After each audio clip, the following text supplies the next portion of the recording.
आज की वीडियो में हम जानेंगे 3D एनिमेशन की मदद से कि गन कैसा काम करती है, यानी हाउ वर्क गन के पीछे टेक्नोलॉजी को अच्छे से समझने के लिए इस वीडियो को हम दो अलग अलग फेजेस में देखेंगे।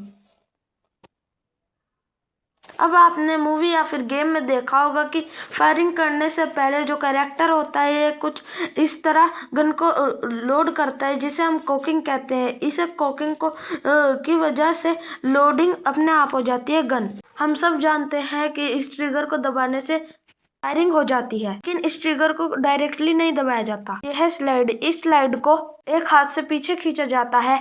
सिर्फ इस स्लाइड को पीछे खींचने से ही 5 एक्शन होते हैं गन के अंदर।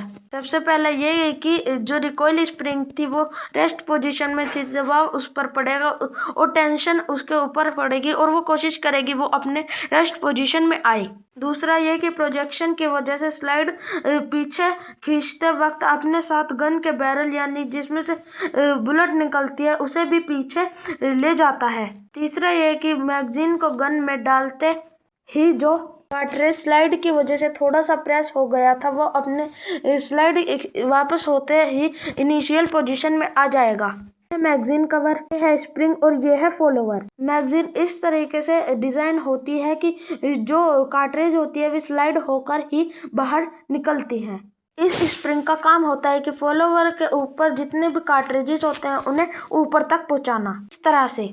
अब होता है ये है कि जब मैगजीन गन के बाहर हो तो कार्ट्रिज सबसे टॉप लेवल पर होता है, और जब मैगजीन गन के अंदर डाली जाती हो तो स्लाइड की वजह से सबसे ऊपर जो कार्ट्रिज है थोड़ा सा प्रेस हो जाता है, लेकिन जैसे ही स्लाइड पीछे होता है तो स्प्रिंग फोर्स की वजह से सबसे ऊपर वाला कार्ट्रिज अपने नॉर्मल पोजीशन में आ जाता है। चौथा ये कि स्लाइडर के ऊपर बना हुआ प्रोजेक्शन पीछे की ओर खींचते वक्त डिस्कनेक्टर को नीचे की ओर धकेल देता है। और पांचवा और सबसे इम्पोर्टेंट ये कि स्लाइड पीछे जाने पर इस हैमर को घुमा देता है।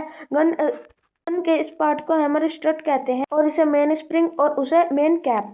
हैमर स्ट्रट ऊपर की ओर हैमर से जुड़ा हुआ होता है और नीचे की ओर मेन स्प्रिंग कैप से। अब जैसे ही स्लाइड के दबाव में हैमर घूमता है तो उसके साथ ही हैमर स्ट्रट नीचे की ओर घूम जाता है और नीचे की ओर मूव करते वक्त स्प्रिंग दबा देता है। याद है कि मैंने आपको बताया था कि लोडिंग के लिए कुछ नहीं करना पड़ता, वो कोकिंग के साथ ही ऑटोमेटिकली हो जाता है।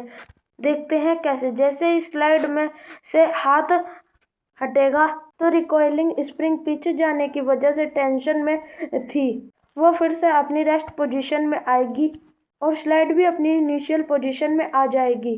खास बात यह है कि जब स्लाइड छूटती है तो बुलेट को बैरल के अंदर धकेल देती है और अगर ट्रिगर दबाएंगे तो गन चलेगी। इस पूरे प्रोसेस को लोडिंग कहते हैं।